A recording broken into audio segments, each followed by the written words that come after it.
Bisa.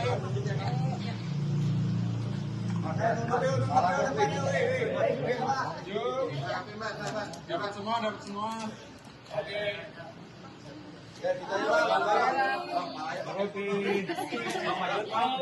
Udah, enak aja. Maju lagi dong. Yuk mulai yuk, 3. Pertanyaan.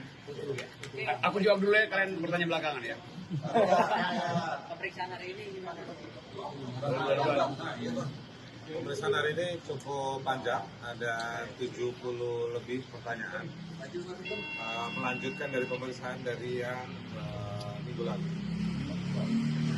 Berarti dari minggu lalu tuh juga ada Minggu lalu kan memang di break karena ada penyidiknya ada kebutuhan, lalu kita juga ada kebutuhan. Di break minggu lalu dilanjutkan tadi pagi sampai baru selesai kira-kira setengah jam yang lalu. Pak, apakah dalam pemeriksaan kali ini sudah masuk dalam materi pemanggilannya Pak Rocky? Kalau nggak masuk kita nggak mau jawab. Ya, materinya seperti apa Pak ya? Yang ditanya soal yang dilaporkan, jadi sebaiknya tanya ke polisi dan juga pelapor.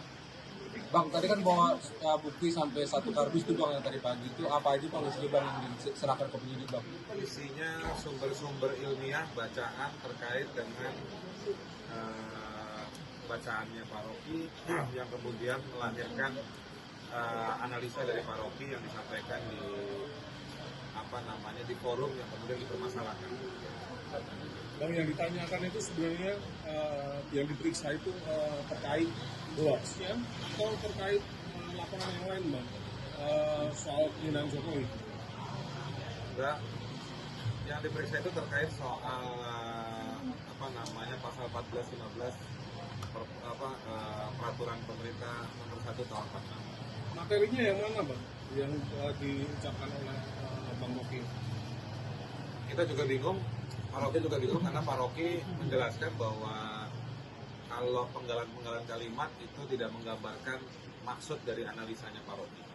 Analisa Pak Rocky tidak bisa dijawab lewat potongan kata atau kalimat, tapi dia lewat satu keseluruhan ceramah dan juga terkait dengan, sebelum ditanya lebih jauh saya jawab lagi, terkait juga dengan bacaan-bacaan yang sangat banyak soal ketimpangan ekonomi, soal cerita-cerita masyarakat yang menjadi korban dari ketimpangan ekonomi, catatan kritis terhadap IKN dan juga Omnibus Law. Kita tahu dalam awal kasus ini terkait penghinaan Jokowi, tapi kemudian yang dilaporkan berbeda. Ini kalau menurut Abang, Bang Rocky bagaimana? Di luar materi pemeriksaan hari ini ya, itu pendapat nanti aja dulu. Yang lain ada yang soal pemeriksaan hari ini? Ya, polisi yang dari pertanyaan itu jadi begini, konteksnya diperjelas dulu. Hari ini konteksnya masih adalah penyelidikan ya. Jadi penyelidikan adalah tugas dari para penyelidik untuk menemukan ada tidaknya perbuatan pidana. Nah, terkait dengan materi yang tadi Anda tanyakan, banyak berbicara soal kata-kata yang dipermasalahkan, itu konteksnya apa. Nah, dijelaskan oleh Rocky dalam hal ini konteksnya adalah mengkritisi 2 kebijakan utama, ya ini adalah tentang IKN, yang kedua soal Omnibus Law.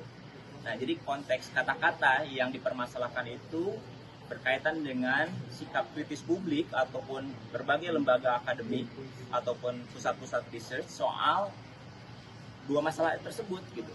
Jadi kata-kata itu menjelaskan secara sederhana kritik publik ataupun berbagai pengamat atau akademik terkait dengan IKN dan Omnibus Law.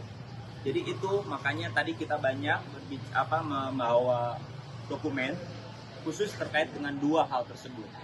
Jadi kalau kemudian nanti sebagai penyelidik dia akan melakukan gelar perkara untuk menentukan ada perbuatan pidana ini, maka dia harus meneliti benar nggak kayak gini 2 kebijakan IKN dan Omnibus Law tersebut. Nah, itulah yang direpresentasikan dalam kata-kata secara terlontar dari pihak Rocky Gerung.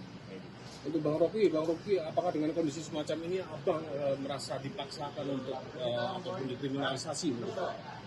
Ada kriminalisasi. Kan ini pertanyaan akademis semua. Jadi yang ditanyakan adalah kapasitas saya untuk mengkritik pemerintah terhadap 2 isu tadi, IKN dan Omnibus Law. Maka saya katakan, saya memanfaatkan hasil-hasil riset, terutama yang bersifat mengkritik. Ya nggak dia bagian yang lain tuh. Jadi bagian itu yang saya terangkan, riset LBH, riset Walki. Jadi saya dasarkan argumen saya di dalam peristiwa itu saya memberi dua hal. Pertama, semangat perjuangan buruh. Yang kedua, peralatan konseptual untuk bertengkar dengan kekuasaan di dalam dua bidang itu, IKN dan Omnibus Law, itu aja tuh.